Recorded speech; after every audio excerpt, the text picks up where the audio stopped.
Hello दोस्तों। मैं आपका गाइड आपका दोस्त अनुराग पांडे और आप देख रहे हैं हमारे यूट्यूब चैनल। भारत भूगोल चल रहा था और उसमें भी हम पढ़ रहे थे भारतीय कृषि। ठीक है। तो भारतीय कृषि में हमने पिछली वीडियो में गन्ने की फसलों के बारे में गन्ना की फसल के बारे में पढ़ा था। ठीक है। फिर रबी, खरीफ ऐसे फसलों के बारे में हमने पढ़ा था। ठीक है। आज हम देखेंगे तिलहन और दलहन के बारे में। ठीक है। तो तिलहन और दलहन के बारे में हम देखेंगे। तो तिलहन में एक चीज आपको पता होनी चाहिए कि तिलहन के लिए हमने एक इंद्रधनुषी क्रांति बताई थी आपको, जो जुलाई 2000 में शुरू की गई थी। ठीक है। तो उसमें एक पीत येलो क्रांति थी। तो येलो क्रांति किसके लिए थी? तिलहन उत्पादन से संबंधित थी। ठीक है। तो ये तिलहन उत्पादन से संबंधित थी। तो तिलहन उत्पादन से संबंधित थी पीत क्रांति मतलब येलो क्रांति। ठीक है। पीली क्रांति बोलते हैं। ठीक है। तो तिलहन के बारे में एक चीज है कि तिलहन जो है भारतीय भोजन में वसा का मुख्य स्रोत है। भारतीय भोजन में वसा का मुख्य स्रोत क्या है? तिलहन। ठीक है। अब इसमें कुछ फसलें हैं, प्रमुख तिलहनी फसलों के बारे में देखा जाए तो प्रमुख तिलहनी फसलें कौन कौन सी हैं इसमें देखिए। इसमें तोरिया है, तोरिया, सरसों, तिल, अलसी, सोयाबीन, सूर्यमुखी, अरंडी, बिनौला, ये सब क्या है? तिलहनी फसलें हैं। ठीक है। तो ये चीज़ें तिलहन के फसलें हैं हमारी। और तिलहन के लिए पीत क्रांति की शुरुआत की गई थी। और तिलहन जो है भारतीय भोजन में वसा का मुख्य स्रोत माना जाता है। आज हम इस पे बात करेंगे, तिलहन और दलहन की फसलों पे। साथ में हो सकता है रेशम भी पढ़ेंगे, कहावत चाय भी पढ़ेंगे, लेकिन पहले इतना देखेंगे। ठीक। तो वीडियो को लास्ट तक जरूर देखें और वीडियो को लाइक शेयर कमेंट करना ना भूलें। साथ में चैनल को जरूर सब्सक्राइब करें। चलिए शुरू करते हैं आज का वीडियो। ठीक है। तो तिलहन की फसलें हैं तोरिया, सरसों, तिल, अलसी, सोयाबीन, सूरजमुखी, अरंडी, बिनौला। मूंगफली भी आती है तिलहनी फसलों में। ठीक है। उससे भी तिलहन का उत्पादन किया जाता है। तो सबसे बड़ा उत्पादक राज्य जो है उसमें मध्य प्रदेश सबसे पहले, फिर राजस्थान, फिर आपका गुजरात आएगा। मध्य प्रदेश, राजस्थान और गुजरात इसके बड़े उत्पादक राज्य हैं। किसके? सरसों के, मतलब तिलहन के। ठीक है ना। तो तिलहन के उत्पादन में वृद्धि करने के लिए हमने पीत क्रांति का प्रयोग बताया था। पीत क्रांति की शुरुआत की गई थी, ये भी हमने बताया। तिलहन उत्पादन में तेल और खली, खली भी निकलती है ना। तो तेल और खली का उपयोग कहाँ किया जाता है, इसके बारे में जानकारी होनी चाहिए, प्रश्न आता भी है। ठीक है ना। तो इसका उपयोग होता है स्नेहक में, स्नेहक, वार्निश, औषधि, है ना। औषधि में भी इसका उपयोग होता है। फिर सुगंधित पदार्थ बनाने में भी तेल का प्रयोग किया जाता है। फिर मोमबत्ती भी है, मोमबत्ती, साबुन, उर्वरक और पशुआहार, पशुआहार के निर्माण में खली का उपयोग करते हैं। ठीक है। तो सबसे पहले हम देखेंगे मूंगफली के बारे में। मूंगफली भी एक तिलहनी फसल है। तो मूंगफली के बारे में क्या है? मूंगफली प्रमुख तिलहनी फसल है। भारत में मूंगफली प्रमुख तिलहनी फसल है और ये वानस्पतिक प्रोटीन का अच्छा स्रोत माना जाता है। वानस्पतिक प्रोटीन का अच्छा स्रोत है आपका मूंगफली और प्रमुख तिलहनी फसल भी है। सबसे बड़ी बात, ये प्रश्न आया भी है, आ चुका है पहले, कि वानस्पतिक प्रोटीन का अच्छा स्रोत क्या है? तो मूंगफली है। ठीक है। उष्णकटिबंधीय फसल है ये। ये भी ध्यान रखना। उष्णकटिबंधीय फसल है, तापमान इसके लिए चाहिए 15 से 25 डिग्री सेंटीग्रेड और वर्षा 50 से 80 सेंटीमीटर। 50 से 80 सेंटीमीटर वर्षा चाहिए, 15 से 25 डिग्री सेंटीग्रेड तापमान की जरूरत होती है। इसको गरीबों का काजू कहते हैं। तो गरीबों का काजू मान लीजिए प्रश्न आ गया तो आपको पता होना चाहिए, तो पता होना चाहिए कि मूंगफली है। ठीक है, मूंगफली के लिए पेगिंग विधि अपनाई जाती है। पेगिंग विधि क्या होती है? जो पेगिंग विधि है, परागण के बाद, ठीक है, पेगिंग विधि परागण के बाद फूल के अवशेष, ध्यान रखना पेगिंग विधि क्या होती है, अवशेष भाग के आधार से पेग निकलकर कहाँ जाता है? जड़ की तरह नीचे की ओर मुड़कर जमीन के भीतर वृद्धि करता है। ठीक है, तो पेगिंग विधि मूंगफली के लिए होती है और ये एक लाभकारी प्रक्रिया है। पेगिंग विधि क्या है? लाभकारी प्रक्रिया भी है। ठीक है, ये चीज ध्यान रखना हमें कि पेगिंग विधि मूंगफली के लिए लाभकारी प्रक्रिया है। इसमें परागण के बाद फूल के अवशेष भाग के आधार से पेग निकलकर, अवशेष भाग से के आधार से पेग निकलकर कहाँ जाता है? जड़ की तरह नीचे की ओर मुड़कर जमीन के अंदर में जाके वृद्धि करता है। ठीक है, ये चीज आपको पता होनी चाहिए। ठीक, उत्पादक राज्य की अगर हम बात करें तो गुजरात है, राजस्थान है, तमिलनाडु प्रमुख राज्य हैं मूंगफली उत्पादन में। ठीक है, आगे फिर सोयाबीन भी देखते हैं। तो सोयाबीन प्रोटीन का अच्छा स्रोत माना जाता है। प्रोटीन का अच्छा स्रोत माना जाता है सोयाबीन, और वानस्पतिक प्रोटीन का अच्छा स्रोत माना जाता है मूंगफली। दोनों में अंतर है, वो वानस्पतिक प्रोटीन का अच्छा स्रोत, ये सोयाबीन प्रोटीन का अच्छा स्रोत है। ठीक, तापमान की अगर हम बात करें तो 15 से 25 सेम है मूंगफली की तरह, लेकिन वर्षा इसको 40 से 60 सेंटीमीटर चाहिए होती है। ठीक है, 40 से 60 सेंटीमीटर वर्षा चाहिए होती है और 15 से 25 तापमान चाहिए। साथ में इसको अम्लीय दोमट मिट्टी की जरूरत पड़ती, मतलब 6 से 6.5 pH के बीच वाली। ठीक है, 6 से 6.5 pH मान की अम्लीय दोमट मिट्टी की जरूरत पड़ती है। यह एक खरीफ फसल है। ठीक है, खरीफ फसल है यह एक। और कृषि क्षेत्र की अगर हम बात करें, कृषि क्षेत्र सबसे ज्यादा मध्य प्रदेश में है, उसके बाद आता है महाराष्ट्र।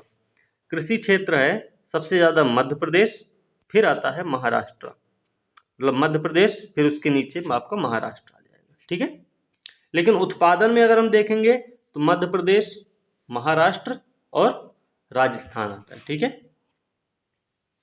ठीक है ना, ये चीजें। अब अगली फसल है सरसों, मतलब तेल की सरसों। सरसों क्या है? सबसे पहली बात, ये रबी की फसल है, पहली चीज। दूसरी चीज क्या है कि प्रमुख तिलहनी फसल भी है, ये प्रमुख तिलहनी फसल भी है।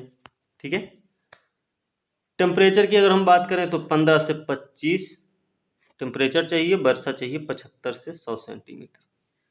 75 से 25 15 से 25 तापमान और 75 से 100 सेंटीमीटर वर्षा की जरूरत पड़ती है इसमें। ठीक है, अगर हम उत्पादक राज्य की बात करते हैं तो इसमें राजस्थान है, मध्य प्रदेश है, हरियाणा, फिर उत्तर प्रदेश का स्थान आता है। राजस्थान, मध्य प्रदेश, हरियाणा और उत्तर प्रदेश का स्थान आएगा।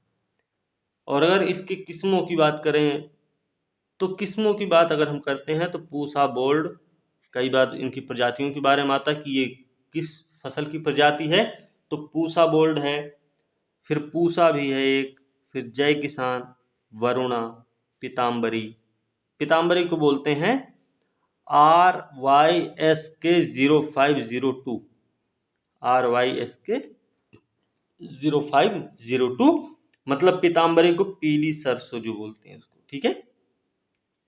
ये इसकी किस्में हैं। इसकी परिपक्वता अवधि के बारे में अगर बात की जाए तो 110 से 115 दिन लगता है इसको तैयार होने में, ठीक है। तो 110 से 115 दिन का मतलब कितना हुआ, 3 महीने से ज्यादा, 3 माह से अधिक, कितना, 3 माह 20 से 25 दिन, ठीक है ना, ये तो है। तो ये चीज भी हमें याद रखनी। चलिए अब हम देखेंगे दलहनी फसल।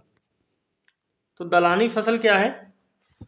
दलहनी फसल तो सबसे पहली बात कि ये तीनों में, रबी, खरीफ और जायद तीनों में उगाई जाती है। भारत में अधिकांश जनसंख्या की प्रोटीन प्राप्ति का सबसे प्रमुख साधन है। भारत में अधिकांश जनसंख्या की प्रोटीन प्राप्ति का सबसे प्रमुख साधन है दालें, दलहन फसलें, ठीक है, दलहने। ये तीनों फसलों के अंतर्गत आते हैं, ये आपको पता ही है। अब इसमें दालों में कौन कौन से हैं ये भी आपको पता होना चाहिए। तो इसमें है चना है, मटर है, उड़द, मूंग, मसूर, अरहर। चना, उड़द, मूंग, मसूर, अरहर, ये जो है दलहनी फसलें हैं, ठीक है। दलहनी फसलों में क्या होता है कि हवा से नाइट्रोजन संचित करने की क्षमता जो होती है वो सबसे अधिक होती है। दलहनी फसलों से हवा से नाइट्रोजन संचित करने की जो क्षमता होती है वो सबसे अधिक होती है।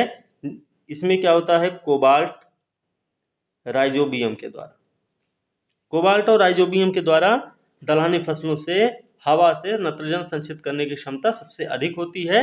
इसमें देखिए विटामिन B12 के संश्लेषण में, जो कि विटामिन B12 के संश्लेषण में सहायक होते हैं, ठीक, क्लियर हुआ, ठीक है। भारत में हम बात करें अगर दालों का अत्यधिक उपभोग होने के कारण, भारत में बहुत ज्यादा उपभोग होता है, तो हम क्या करते हैं, हमारे यहाँ बहुत ज्यादा उत्पादन भी होता है लेकिन उपभोग बहुत ज्यादा है, तो हम क्या करते हैं, इसको आयात भी करते हैं। दलहन का हम आयात भी करते हैं, ठीक है। तो यहाँ देखिए लिखा गया मुख्य उत्पादक और उपभोग देश है भारत। उत्पादन में देखा जाए तो भारत के बाद म्यांमार का नंबर आता है। उत्पादन की अगर हम बात करें तो भारत के बाद म्यांमार का स्थान आता है विश्व स्तर पे, ठीक है। ये चीजें हैं। अब देखिए भारत के उत्तर पूर्वी राज्यों में, अभी देखिए इसमें कुछ चीजें नहीं है जो आपको बताना भी जरूरी है। तो भारत के उत्तर पूर्वी राज्यों में क्या होता है कि लंबी अवधि की अरहर प्रचलित है, ठीक है। भारत के उत्तर पूर्वी राज्यों में लंबी अवधि की अरहर प्रचलित है, लेकिन अगर मध्य और दक्षिणी भागों की बात करें तो यहाँ पे मध्यम अवधि की अरहर उगाई जाती है, ठीक है। उत्तर भारत में ऐसा क्यों है? उत्तर भारत में सिंचित दशा में क्या होता है, सिंचाई भी होती है। अगर जहाँ पे सिंचाई हो रही है वहाँ पे कम अवधि की अरहर को द्विफसली प्रणाली के घटक के रूप में प्रचलित किया गया है। तो ये भी ध्यान रखना है कि दलहनी फसलें जो हैं उत्तर भारत में सिंचित दशा में कम अवधि की होती हैं, तो उसमें क्या होता है, वो द्विफसली हो जाती है, मतलब 2 बार उनकी फसल ले लेते हैं, ठीक है। तो चलिए दलहनी फसलों में देखिए उत्पादक राज्य की अगर हम बात करें पूरी तरह से, तो मध्य प्रदेश पहले स्थान पे, फिर महाराष्ट्र आएगा, फिर राजस्थान, फिर उत्तर प्रदेश आएगा। तो मध्य प्रदेश, महाराष्ट्र, राजस्थान और उत्तर प्रदेश का स्थान आता है कुल दाल के उत्पादन में, ना कि किसी एक के, ठीक है। तो दलहनी फसलों में देखिए अरहर प्रमुख स्थान है अरहर का। तो अरहर के बारे में हम बात करेंगे तो दलहनी फसलों में प्रमुख स्थान अरहर का है। तापमान की अगर हम बात करें तो 20 से 25 डिग्री सेंटीग्रेड तापमान और 40 से 80 सेंटीमीटर वर्षा की आवश्यकता होती है यहाँ पे, ठीक है। तो 40 से 80 सेंटीमीटर वर्षा, 20 से 25 डिग्री सेंटीग्रेड तापमान की जरूरत है। उत्पादन की अगर हम बात करें तो ये गंगा मैदान के जलोढ़ मिट्टी से लेकर कहाँ तक, प्रायद्वीप के काली मिट्टी के क्षेत्र तक इसका उत्पादन किया जाता है। मतलब गंगा मैदान के जलोढ़ क्षेत्र से लेके प्रायद्वीप के काली मिट्टी क्षेत्र तक इसका उत्पादन किया जाता है। अब हम अरहर की उत्पत्ति की अगर हम बात करते हैं, ओरिजिन की अगर हम बात करें तो ये इसकी उत्पत्ति भारत में ही हुई है। ठीक है, तो अरहर की उत्पत्ति भारत में ही हुई है। उत्पादक राज्य की अगर हम बात करते हैं तो आपको पता होना चाहिए कि महाराष्ट्र आएगा, मध्य प्रदेश, फिर कर्नाटक आएगा। दलहन में महाराष्ट्र, मध्य प्रदेश और कर्नाटक। इनके किस्मों की अगर हम बात करें तो इनकी किस्में हैं मालवीय चमत्कार है, मालवी चमत्कार है, फिर अमर है, आज़ाद है, बहार, मालवीय विकास MA6 बोलते हैं, मालवीय विकास MA6 बोलते हैं मालवीय विकास को, दूसरा नाम है ये। और एक और है पारस। ये सारी अरहर की किस्में हैं। तो किस्मों के बारे में भी ध्यान रखना, क्योंकि प्रश्न यहाँ से भी उठते हैं, प्रश्न यहाँ से भी पूछे जाते हैं, तो ये चीज़ हमें ध्यान रखनी है। ठीक, एक चीज़ और ध्यान रखना इसमें कि ये साल भर की फसल है अरहर। ठीक है, अरहर साल भर की, वर्ष भर की फसल है।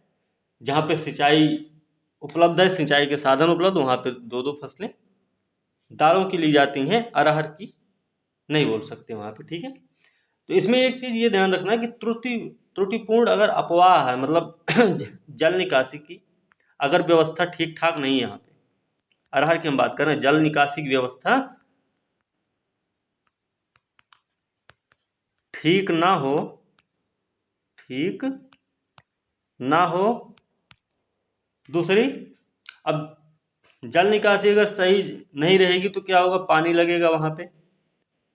ठीक है, दूसरी चीज़ पाला, ये चीज़ इसके लिए हानिकारक होती, किसके लिए, अरहर के लिए। त्रुटिपूर्ण अपवाह या फिर जल निकासी की व्यवस्था ठीक ना होने पर, जल लग्नता होने पर, जल लग जाए तो जल निकासी नहीं है तो जल लग्नता, त्रुटिपूर्ण अपवाह और साथ में पाला अरहर की फसल के लिए हानिकारक होते हैं। ठीक, ये चीज़ आपको पता होनी चाहिए। ठीक है, तो त्रुटिपूर्ण अपवाह, जल लग्नता, साथ में पाला हानिकारक होते हैं दलहनी फसल अरहर के लिए। ठीक है, चलिए ये हो गया। एक चीज़ और, ये जो फलीदार फसलें होती हैं, प्रश्न आ चुका है पहले, तो फलीदार या फिर उनको दलहनी फसल बोल सकते हैं, उनमें संतुलित उर्वरक का अनुपात जो होता है, दलहनी फसलों या उसमें फलीदार फसलों में संतुलित उर्वरक का अनुपात क्या होता है भाई, ऐसे होता NPK कितना होता, 0:1:1, मतलब अनुपात लिख दो, रेशियो। ठीक है, 1:2:2, 1:2:3, ये इनका रेशियो होता है। किसमें, दलहनी फसलों में उर्वरक, संतुलित उर्वरक का अनुपात NPK। ठीक है, NPK के रूप में। ठीक है, ये चीज़ भी हमें ध्यान रखनी है। आगे हम रेशम की बात करेंगे। रेशम क्या है कि रेशम के उत्पादन में अगर देखा जाए, विश्व में सबसे बड़ा उत्पादक देश है विश्व में चीन, और चीन के बाद भारत का ही नंबर आता है। भारत दूसरा उत्पादक देश है रेशम का। ठीक है, और भारत में 4 किस्में हैं रेशम की। कौन कौन सी, शहतूत, टसर, ईरी और मूंगा। ठीक है, शहतूत, टसर, ईरी और मूंगा, ये 4 किस्में हैं रेशम की यहाँ पे भारत में। अब एक चीज़ ये है कि जो रेशम निकलता है वो कहाँ से निकलता है, वो होता क्या है, तो रासायनिक भाषा में अगर बोला जाए तो इल्ली के द्वारा निकाला जाने वाला एक प्रोटीन होता है। ठीक है, रासायनिक भाषा में अगर हम बोलते हैं कि रेशम क्या है, तो रेशम है कि इल्ली के द्वारा निकाले जाने वाले एक प्रोटीन का बना होता है रेशम। ठीक है, रेशम कीट कौन सा होता है इसमें, इल्ली जो होती है वही होती है रेशम कीट। ठीक है, अब कुछ विशेष खाद्य पौधों पर भी ये पाले जाते हैं, ये भी ध्यान रखना है। अभी तो पेपर में हो सकता है कि स्टेटमेंट के रूप में ना आए, लेकिन अगर आता है जैसे कि कहाँ पे पाले जाते हैं ये, तो ये कुछ विशेष खाद्य पौधों पर भी पाले जाते हैं। जीवन को बनाए रखने के लिए क्या किया जाता है कि सुरक्षा कवच के रूप में ये अपने कोषों का निर्माण करते हैं। कौन? रेशम कीट। रेशम कीट क्या करते हैं कि अपने जीवन को बनाए रखने के लिए सुरक्षा कवच के रूप में कोष का निर्माण करते हैं। कोष, ठीक है, कुछ ऐसे ही होता होगा जैसे भी हो, ठीक है। तो कोष का निर्माण करते हैं और फिर कोष का निर्माण करते जाएंगे तो बहुत ज़्यादा होगा, तो उससे क्या करते हैं कि रेशम प्राप्त करने के लिए कोषों के चरण पर अवरोध डाला जाता है। ठीक है भाई, रेशम को अगर पाना है तो कोषों के चरण पे अवरोध डालना होगा, ठीक है, तो वही किया जाता है। और इसी से व्यावसायिक महत्व का अटूट तंतु निकालकर वस्त्र की बुनाई करने के लिए रेशम प्राप्त कर लिया जाता है। तो कोषों के चरण पर अवरोध डाला जाता है। तो प्रश्न ऐसे भी बन सकता है, रेशम प्राप्त करने के लिए निम्नलिखित में से कौन सी प्रक्रिया अपनाई जाती है? तो हो सकता है एक ऑप्शन ये भी रहे कि कोषों के चरण पर अवरोध डाला जाता है। ठीक है, ये चीज आपको पता होना चाहिए। ठीक, तो रेशम कीट के जीवन चक्र की अगर हम बात करें तो रेशम कीट के जीवन चक्र क्या है? इसमें अंडा पहले होता है, फिर होता है इल्ली, फिर होता है प्यूपा, फिर होता है शलभ। ये इनका जीवन चक्र है। इस पे प्रश्न आ सकता है, इनके जीवन चक्र के बारे में बताइए। तो पहले अंडा आएगा, फिर इल्ली, फिर प्यूपा, फिर उसके बाद शलभ आएगा। ठीक है, कुल रेशम उत्पादन की अगर हम बात करें, अलग अलग रेशम जैसे शहतूत है, टसर है, ईरी है, मूंगा है, तो अलग अलग जब हम बात करेंगे तो इनमें अलग अलग राज्य हैं। लेकिन अगर कुल रेशम उत्पादन की अगर हम बात करते हैं तो पहला स्थान किसका है? पहला स्थान आता है कर्नाटक का। पहला स्थान किसका? कर्नाटक का आएगा। ठीक है, दूसरा स्थान आता है आंध्र प्रदेश का। उत्पादक राज्य अगर कुल रेशम उत्पादन की हम बात करेंगे तो कर्नाटक पहले, फिर आंध्र दूसरे स्थान पे आएगा। कर्नाटक शहतूत उत्पादन में सबसे बड़ा राज्य माना जाता है। शहतूत उत्पादन में कर्नाटक का पहला स्थान है, जो कि कितना है? 48% है। शहतूत उत्पादन में कर्नाटक का 48% का योगदान है, मतलब पहले स्थान पे कर्नाटक है। ठीक है, और जो यहाँ पे हम बताए कि कर्नाटक सबसे बड़ा है, तो ये जो है 34% यहाँ पे उत्पादन किया जाता है रेशम का। कुल रेशम का 34% कच्चा रेशम उत्पादित किया जाता है कर्नाटक में, और शहतूत रेशम का 48% उत्पादन करता है कर्नाटक। ठीक है, ये चीज ध्यान रखनी है। दूसरा, मूंगा रेशम।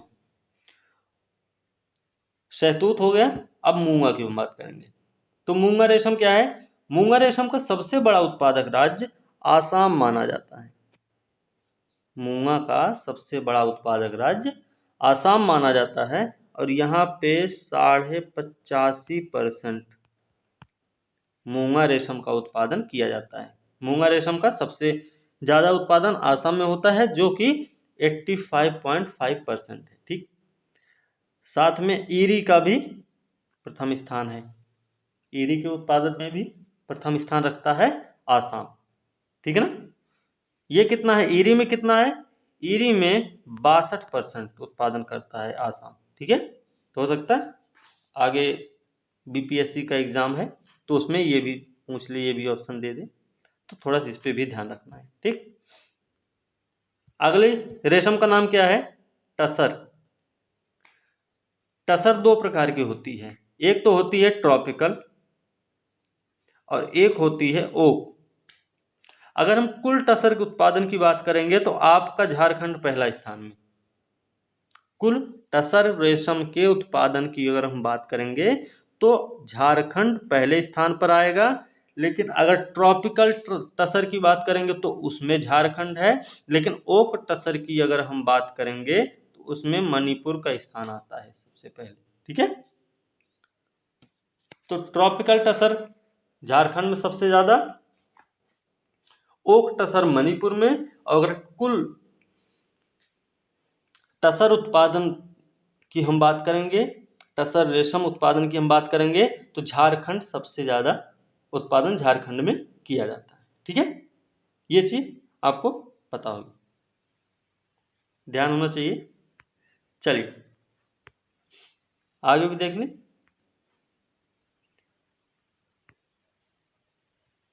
बागानी फसलें हैं, इसमें कॉफी, कहवा, चाय, यही सब हैं इसमें। ठीक है ना, चलिए ये भी देख लेते हैं, आज इसको भी निपटा देंगे। तो बागानी फसलों में क्या कौन कौन, देखिए कॉफी, कहवा। सबसे पहले कॉफी उत्पादन की अगर हम बात करें तो सबसे पहले कर्नाटक के, भारत में सबसे पहले कर्नाटक के चिकमंगलूर में किया गया था इसका उत्पादन। ठीक है, कॉफी का उत्पादन सबसे पहले कर्नाटक के चिकमंगलूर में किया गया था, ये बात आपको पता होनी चाहिए, क्योंकि ये हो सकता है कि सबसे पहले कॉफी का उत्पादन किस राज्य में किया गया था या फिर कहाँ किया गया था, तो आपको पता होना चाहिए। कर्नाटक के चिकमंगलूर जिले में किया गया था। ठीक, इसके किस्मों की अगर हम बात करें तो अरेबिका और रोबस्टा दो किस्में हैं कहवा की। ठीक है, अब हम बात करेंगे कहवा। कहवा के लिए तापमान कितना चाहिए? तापमान चाहिए होता है 15 से 18 डिग्री सेंटीग्रेड। औसत वार्षिक तापमान 15 से 18 डिग्री सेंटीग्रेड। और औसत वार्षिक वर्षा की बात करेंगे तो 150 से 250 सेंटीमीटर वर्षा की जरूरत पड़ती है। अब ये हो गया, तो इसकी खेती के लिए कैसा एरिया चाहिए, कैसा क्षेत्र चाहिए होता होगा। ठीक है, मिट्टी तो ठीक है, कैसा क्षेत्र चाहिए ये आपको पता होना चाहिए। ढलवा पर्वतीय धरातल चाहिए होता है ताकि पानी न लगे इसमें। दोमट लावा निर्मित मिट्टी भी चाहिए, दोमट या फिर लावा मिट्टी की जरूरत पड़ती है, साथ में ढलवा पर्वतीय धरातल की जरूरत पड़ती है। ठीक है, सर्वाधिक उत्पादन की अगर हम बात करें कहवा में तो सबसे ज्यादा उत्पादन करता है कर्नाटक, फिर करता है केरल, फिर है तमिलनाडु। ठीक है, तो कहवा का सबसे ज्यादा उत्पादन कर्नाटक करता है, फिर केरल, फिर तमिलनाडु करता है। और ठीक है, अच्छा कॉफी का प्रवर्धन कैसे किया जाता है? कॉफी जो हम पीते हैं वो ऐसे पीसी पिसाई तो आती नहीं होगी, या पेड़ में ऐसे निकलती नहीं होगी, तो इसका प्रवर्धन करते हैं हम बीजों के द्वारा। बीजों के द्वारा इसका प्रवर्धन किया जाता है। ठीक है, एक संस्था है राष्ट्रीय बागवानी बोर्ड, इसके बारे में भी पता होना चाहिए। राष्ट्रीय बागवानी बोर्ड की स्थापना हुई है 1984 में, किसी अधिनियम के तहत की गई थी। कोई भी सोसाइटी, कोई भी कुछ, किसी भी चीज़ की स्थापना हो तो उसके लिए किसी न किसी अधिनियम की जरूरत है।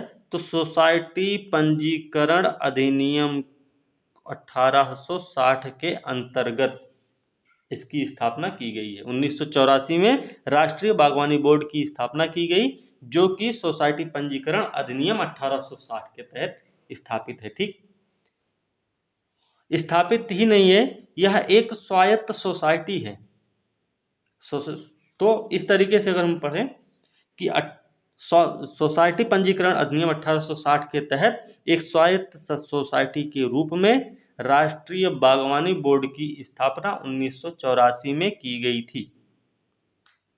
ये बात पूरी तरह साफ हुई कि 1860 सोसाइटी पंजीकरण अधिनियम के तहत स्वायत्त सोसाइटी के रूप में राष्ट्रीय बागवानी बोर्ड की स्थापना की गई थी। ठीक है, इसका मुख्यालय की अगर हम बात करें तो हरियाणा में इसका मुख्यालय है। राष्ट्रीय बागवानी बोर्ड का मुख्यालय कहाँ है? तो हरियाणा में, कहाँ? गुड़गांव में स्थित है। ठीक है, तो ये चीज ध्यान रखनी है कि कहाँ पे है इसका मुख्यालय, तो आपको पता होना चाहिए इसका मुख्यालय आपको गुड़गांव में है। ठीक, भारत सरकार ने जैसे बागवानी है तो ये सब, ठीक है, अब कॉफ़ी की हम बात किए तो कॉफ़ी बोर्ड की भी बात होनी चाहिए, कॉफ़ी बोर्ड की भी बात होनी चाहिए, जरूरी है ना। तो कॉफ़ी बोर्ड जो है की स्थापना की बात अगर हम करें तो भारत सरकार ने वाणिज्य एवं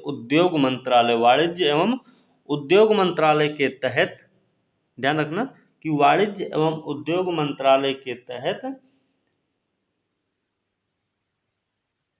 प्रशासनिक नियंत्रण के अधीन, भारत सरकार ने वाणिज्य एवं उद्योग मंत्रालय के प्रशासनिक नियंत्रण के अधीन सांविधिक अधिनियम, सांविधिक अधिनियम है कौन सा, कॉफी अधिनियम, कॉफी अधिनियम 1942 की धारा, तो धारा कौन सी है, धारा है 7, ये ना रोमन लिपि में 7 ऐसे लिखते हैं, ठीक है, द्वारा कॉफी बोर्ड का गठन किया गया था। तो भारत सरकार ने वाणिज्य एवं उद्योग मंत्रालय के प्रशासनिक नियंत्रण के अधीन सांविधिक निकाय अधिनियम कॉफी अधिनियम 1942 की धारा 7 के द्वारा कॉफी बोर्ड का गठन किया था, ठीक है। अगली फसल है चाय, चाय भी है और इसमें रबर। तो चाय देखते पहले, भारत की सबसे महत्वपूर्ण बागानी फसल है चाय। पहली चीज, भारत की सबसे महत्वपूर्ण बागानी फसल है चाय। इसकी उत्पत्ति की अगर हम बात करें तो ये दक्षिणी चीन के यूनान पठार का मूल पौधा है, दक्षिणी चीन के यूनान पठार का मूल पौधा है।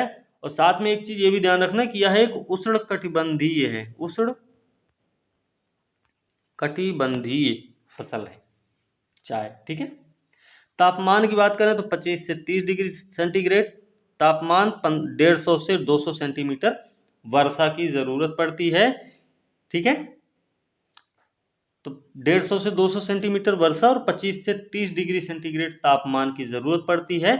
आदर्श परिस्थिति की अगर हम बात करें तो ढलवा युक्त पहाड़ी चाहिए होती इसके लिए, आदर्श परिस्थिति इसकी ये है कि ढलाव युक्त पहाड़ी ढाल की जरूरत पड़ती है, ठीक। अब किस्मों की अगर हम बात करें, 2 किस्में, बोहिया या फिर चीनी नाम है, दूसरी है असामिका या फिर असमी है ना, बोहिया या फिर चीनी, एक है असामिका और या फिर असमी, ठीक। अब उत्पादक की भी बात कर लेते हैं। जब इनकी परिस्थितियां पता हो गई, इनकी किस्मों के बारे में पता हो गया,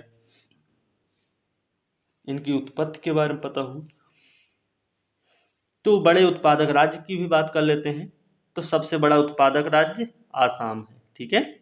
ये आपका क्षेत्रफल में पहला स्थान रखता है आसाम, और उत्पादन में भी पहला स्थान रखता है आसाम, ठीक। क्षेत्रफल और उत्पादन दोनों में प्रथम स्थान रखता है आसाम चाय के लिए, ठीक। और सबसे ज्यादा क्षेत्र कहाँ होता है आसाम में, तो पता होना चाहिए, ब्रह्मपुत्र घाटी में सबसे ज्यादा क्षेत्र है चाय का, ठीक है। इसके अलावा फिर देखेंगे तो पश्चिम बंगाल भी है, वेस्ट बंगाल, पश्चिम बंगाल है, तमिलनाडु भी है, इसमें केरल भी है, ठीक है, केरल भी है, कर्नाटक भी है आपका, ठीक है ना। तो पश्चिम आसाम तो है ही है, उसके बाद पश्चिम बंगाल, तमिलनाडु, केरल, कर्नाटक भी इसमें शामिल है, ठीक है। ये चीज पता होनी चाहिए। तो उत्पादन और उपभोग, विश्व स्तर पर अगर हम बात करेंगे तो उत्पादन और उपभोग में भारत का दूसरा स्थान आता है। उत्पादन और उपभोग दोनों में भारत का दूसरा स्थान है। पहला स्थान की अगर हम बात करें, दूसरा जानते हैं तो पहला भी जानना जरूरी है, तो पहला स्थान चीन का है, ठीक है। ये हो गया कुछ एक्स्ट्रा चीजें हैं चाय के लिए। तो उत्पादक राज्य देखिए यहाँ पे ये हैं, त्रिपुरा, त्रिपुरा ये नया आंकड़ा है, त्रिपुरा है, फिर आसाम आएगा, ये पश्चिम बंगाल आएगा, तमिलनाडु है, केरल है, कर्नाटक है, इस तरीके से त्रिपुरा में भी चाय उगाई जाती है, ठीक है। और ऐसे देखिए देशों की बात करें तो चीन है, फिर भारत है, फिर केन्या है, श्रीलंका है, फिर तुर्की है उत्पादन में। ठीक, निर्यातक भी देख लेते हैं।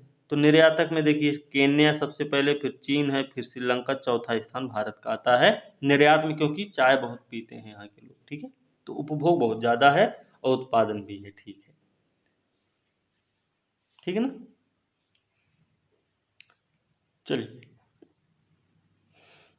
चाय की अगर एक चीज़ इसमें नहीं है, उसके बारे में थोड़ा जानना जरूरी है। तो प्रति व्यक्ति प्रति वर्ष चाय जो कैफीन युक्त अर्क होता है, या फिर उसको बोलेंगे मेट समेत, मेट समेत चाय की अगर हम बात करेंगे, मेट समेत चाय की अगर हम बात करेंगे, या फिर कैफीन युक्त अर्क की अगर हम बात करेंगे, तो उसके खपत के संदर्भ में देखा जाएगा तो पहला स्थान आता है पराग्वे का। कैफीन युक्त चाय की हम बात कर रहे हैं तो पराग्वे है, फिर उरुग्वे है ना, अर्जेंटीना भी आएगा इसमें। तो ये पहला है, ये दूसरा है, फिर तीसरा है। ठीक है, ये 3 देश जो हैं प्रति व्यक्ति प्रति वर्ष चाय जो कि कैफीन युक्त अर्क होती है या फिर मेट समेत खपत के संदर्भ में देखा जाएगा तो पराग्वे, उरुग्वे और फिर अर्जेंटीना। ठीक है ना। पराग्वे के बारे में एक चीज आपको ये भी पता होनी चाहिए कि जो पराग्वे है दक्षिण अमेरिका का देश है, दक्षिण अमेरिकी देश है ना। है तो अर्जेंटीना भी यही का, मतलब दक्षिण अमेरिका में ही। ठीक है, लेकिन जो आपका पराग्वे है ये भू आबद्ध देश है। ठीक है, तो पराग्वे जो है दक्षिण अमेरिका का भू आबद्ध देश है, ये भी एक ध्यान रखना। तो दक्षिण अमेरिका का भू आबद्ध देश कौन सा है तो आपको पता होना चाहिए पराग्वे है। ठीक है, चलिए ये चीज भी आपको पता हो गई। ठीक ना, पराग्वे है, पराग्वे के साथ साथ बोलीविया भी दक्षिण अमेरिका का भू आबद्ध देश है। तो पराग्वे और बोलीविया दोनों दक्षिण अमेरिकी देश हैं जो कि भू आबद्ध देश हैं। ठीक है, चलिए अगली फसल की बात करें।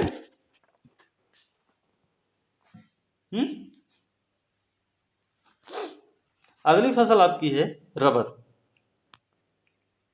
अब रबर भी देख लेते हैं। रबर जो है इसके लिए यह गर्म एवं नम जलवायु का पौधा है। तापमान 25 से 35 चाहिए होता है, 25 से 35 डिग्री सेंटीग्रेड तापमान की जरूरत है। 300 सेंटीमीटर औसत वार्षिक वर्षा चाहिए होती है रबर उत्पादन के लिए। ठीक है, और सबसे बड़ा उत्पादक राज्य की अगर हम भारत में बात करें तो केरल है। उत्पादक राज्य में केरल है, त्रिपुरा, फिर कर्नाटक है, फिर तमिलनाडु, फिर आसाम है। ये उत्पादक राज्य हैं। ठीक है, उत्पादन में भारत चौथा स्थान रखता है और उपभोग में इसका दूसरा स्थान है। ठीक है, भारत दूसरा सबसे बड़ा उपभोक्ता है लेकिन उत्पादन में इसका चौथा स्थान आता है। ठीक, एक चीज और, प्राकृतिक रबर उत्पादक देश की अगर हम बात करेंगे तो थाईलैंड सबसे आगे है। प्राकृतिक रबर उत्पाद की अगर हम बात करेंगे तो थाईलैंड पहले स्थान पर आएगा। ठीक है, फिर आगे ये 4 बोर्ड्स हैं, कॉफी, रबर, चाय, तंबाकू, ये भी देख लेते हैं।